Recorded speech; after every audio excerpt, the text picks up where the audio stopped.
Hello and welcome to the third edition of Berea Online Live. Joining me is a very special guest and a good friend of mine, Mr. David Rowlette, who is the director of the Berea Chamber of Commerce. And I'm very glad to have him on here because there are a lot of exciting events coming up sponsored by the Berea Chamber of Commerce. Plus, I wanted the average user out there who maybe not be a business owner or a large business owner that's familiar with what the Chamber does to know how the Chamber could help you if you start a little business, or if you want to just be a community member or a non-business member of the Chamber. And we're going to talk about all those things right now with David. Thanks for being here, David. Thank you. First of all, just tell us about, in general, what is the Berea Chamber of Commerce and what is its goal? Why are you here? Well, we're made up of about 300 businesses that are active in the Chamber. They pay an annual membership fee ranging anywhere from $50 to $600, depending on the type of business and their category and classification and all.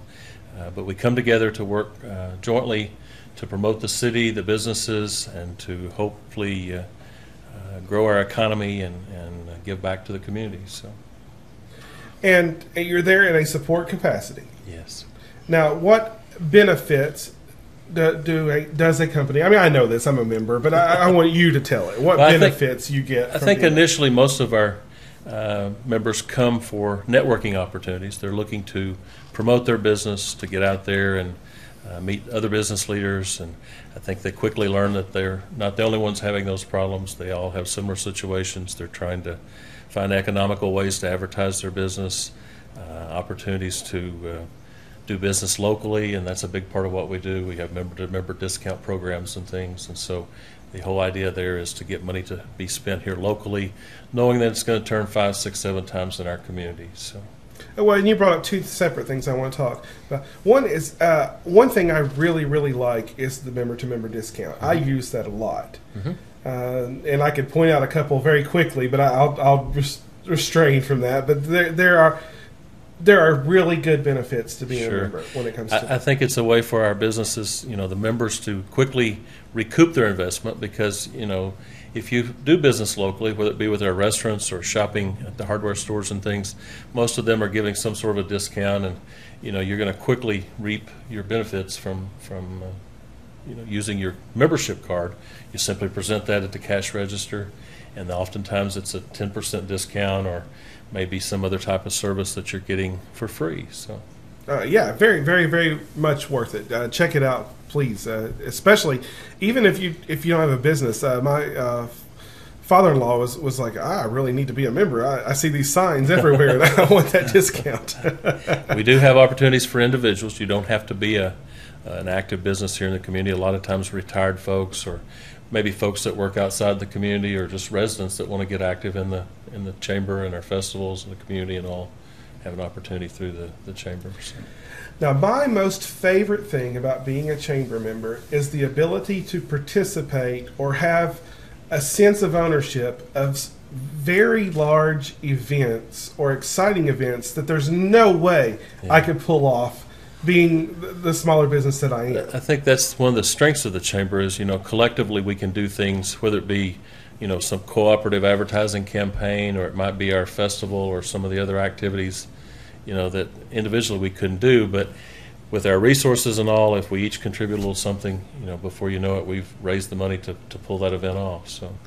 Now, the chamber office is located on North Broadway now in the, It's in what we call the Broadway Center, which is 204 North Broadway, and we share space with tourism and economic development, and then we have some other folks that are using the space. Yeah, that's what I wanted to say is economic development, but it's not. It's just called the Broadway Center. Broadway Center.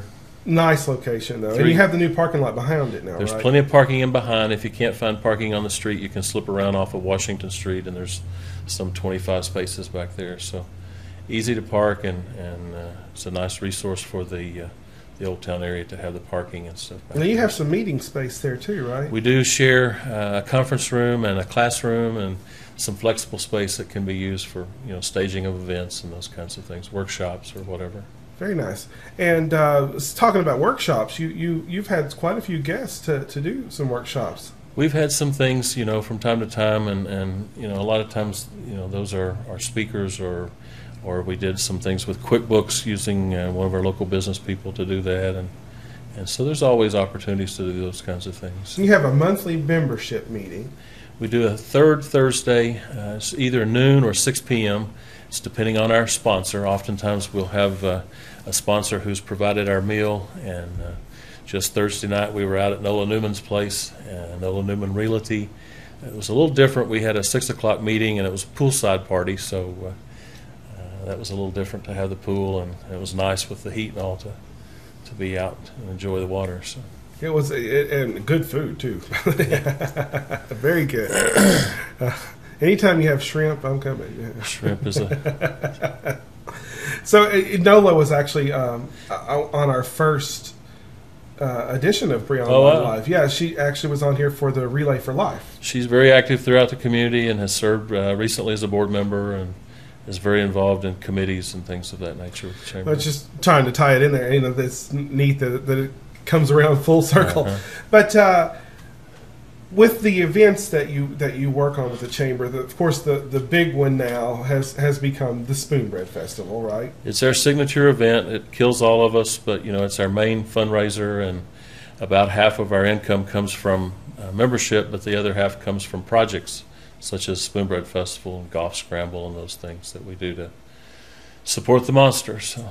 Now, this is a election year, so I would say you'll be pretty heavy on the Spoonbread Festival, I'm guessing. We just did, back as part of the primary election, a candidate forum, and we had a lot of folks there throughout the county that participated in that.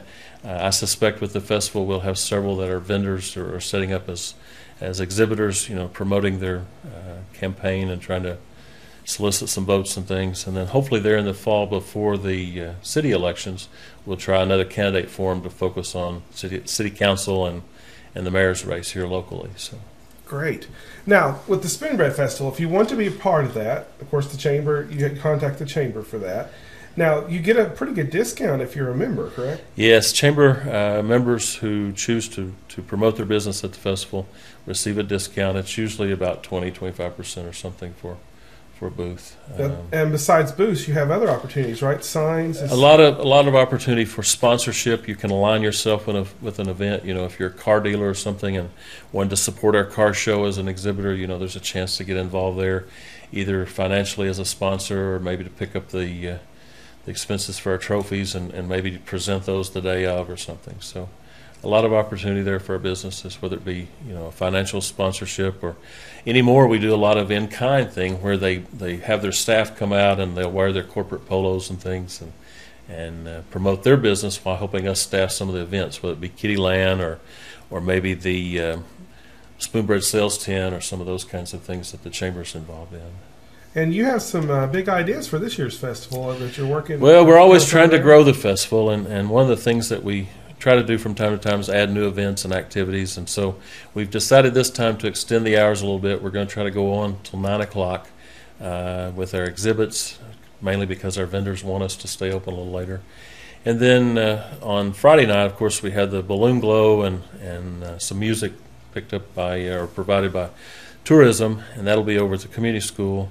Then on Saturday night, we historically have just kind of ended about 8 o'clock, but this time we're going to probably run the exhibits on up till about 9 o'clock, and then once it gets dark there, we're hoping to offer some fireworks, but to do that we've got to raise a chunk of money to offset the expense or additional expense, and we've had some success from our business community already, and we'll need some more support for that. So now's the time to get involved. A new event for the Spoonbread. Look at this. You could jump right in there and be the fireworks sponsor. Lots of entertainment. Gosh, that's one thing I love about the Spoonbread Festival. That's true. Rhonda McIntyre has worked with us for, I don't know how long with the entertainment, and she does a great job bringing in regional talent, and some of these are folks that are just getting started. Others have carved out a pretty good following here in our community, and we enjoy the free entertainment. And I think that's one of the keys to the festival is folks can come, whether it be on Friday evening or Saturday afternoon. They're going to see some different types of entertainment. We don't just do bluegrass. It's all types of entertainment, whether it be rock and roll or could be Elvis under the tent. It just varies from time to time. So the music is a cornerstone to our festival. Well, I know when I pull out that what do you call it, pamphlet, brochure, whatever that you make for it, the program guide almost. Yeah. There's so many things: the balloon glow, the exhibits, the pageant, the performing arts going on, the street dance that you have the cloggers usually, and you have the parade. There's something from everyone, whether you're the little tykes or the the seniors or whatever. There's folks that come, and I don't know, they manage to get around their wheelchairs and on oxygen and stuff, but it's something for all ages. If you're a citizen here and you haven't been to the Spoon Bread Festival because you think, oh, that's a day I hide or leave town because there's traffic everywhere, please stay home and visit. I think you would be very proud of your community to see what a good show it puts on to the rest of the country. Now, that's not the only event, of course. You've got several events that you do. Yeah. Moving on, time-wise, you would be having the banquet dinner and the parade, right? Well, there in December, it's a busy time. We generally do the Twilight Christmas Parades the first Saturday at 6 o'clock. This year's kind of a special year. We'll be celebrating the 25th year for that event, and so we want to make that a little special if we can. And then also there in December, we do our awards banquet, which is kind of a chance to step back and celebrate and recognize our folks that have put in a long year of work, and we recognize Man and Woman of the Year, Business of the Year, those types of things at that time. Well, I enjoy both. Both are very fun. But sticking with the Christmas parade for just a second, one thing that I like about Berea's Christmas parade is it's a twilight parade. Yeah. And the lights really set it so much apart from a lot of parades. Makes a big difference, and we have a lot of involvement from the local churches, some of our businesses. They'll plan all year, on their thing, and a lot of them dress up and they spend lots of money, and historically the folks at People's Bank have been supporters of that by awarding some prize money. We give best float for business, best business float, best church float, and best nonprofit float. I think they receive something like a $200 check and a nice plaque and all. So it's a nice event. It's made it quite competitive over the last few years, especially with the churches. I know they have a lot of fun out of it. Spend a lot of time. They'll start calling probably in the next couple of weeks, just wanting to know what is the theme, and they'll spend weeks, working in an old barn or a building of some sort to get their parade entry prepared. So now, what do you know the theme this year? No, we generally sit down probably right before the festival or right after Spoon Bread. There, sometime September, October, we usually come up with our theme, and that allows the folks, a couple of 3 months there to get their ducks in a row. So, well, I do like the parade route now. It is a neat route. We have a fairly long route. We start there at the community school and go across Ellipse and up Jefferson, Broadway, and then the main drag is Chestnut along the ridge there, and we finish up out by the nursing building and back there at the community school at the bottom of the hill.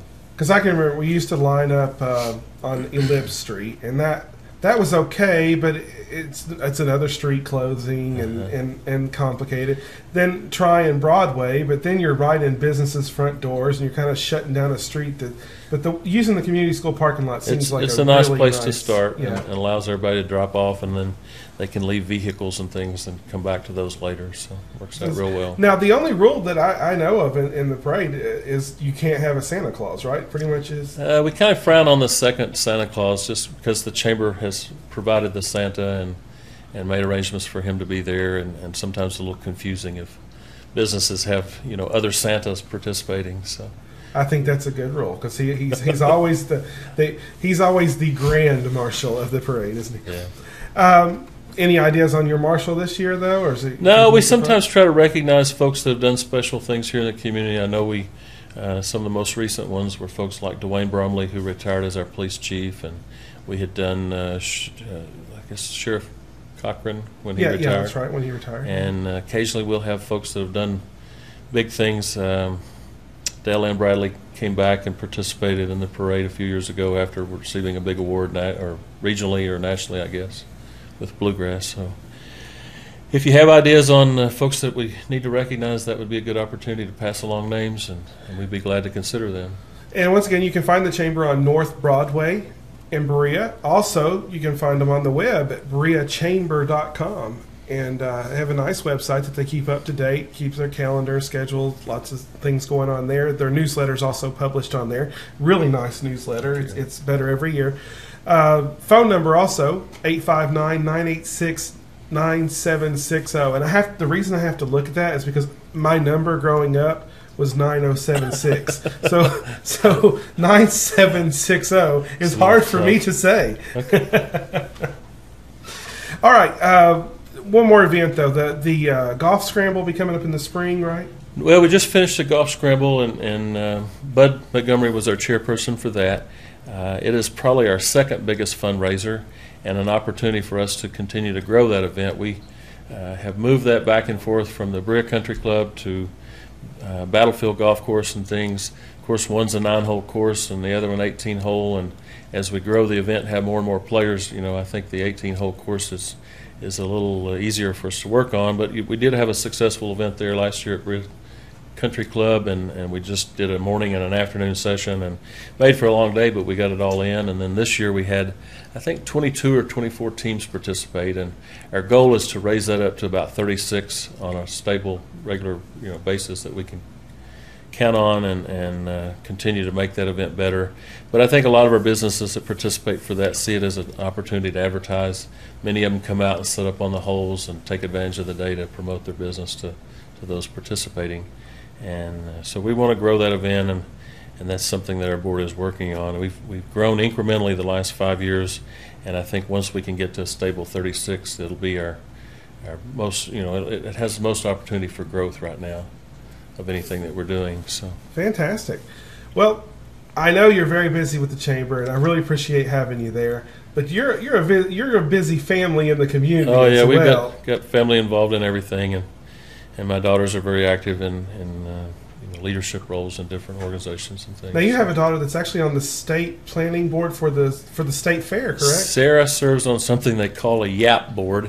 It's young adults, and they're involved. They've worked the last year helping in the planning of the state fair there in Louisville, largely for activities for the young folks. And so that was something the fair board recognized as a weakness, and they wanted to strengthen that. So they invited these teens from all over the state to go there 4 times a year and participate. In fact, she was there just yesterday, and they're trying to finalize some things for the fair that'll come up here, next month, I guess. Yeah. That's fantastic. I think that's such an honor. And that was started through 4-H, right? She was always She started locally with some 4-H involvement through an entrepreneurship program and leadership types of programs. And so she just recently elected to the state teen councils.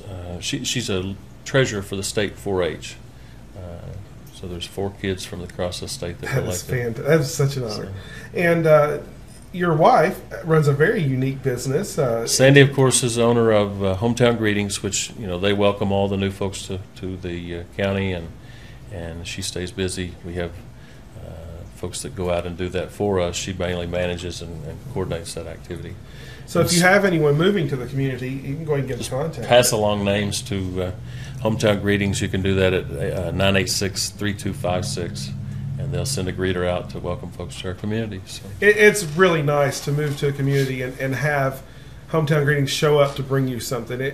There's just something about feeling welcome in a community, and that's a good service. Well, Dave, it's been a pleasure having you on here. I really appreciate it. Look forward to the work that you do for the Chamber, and really looking forward to the Spoonbread Festival coming up. This has been our 3rd edition of Berea Online Live. I've been here with David Rowlette, Director of Berea Chamber of Commerce. I'm your host, Chad Hembree. Join us in a couple of weeks for a new edition.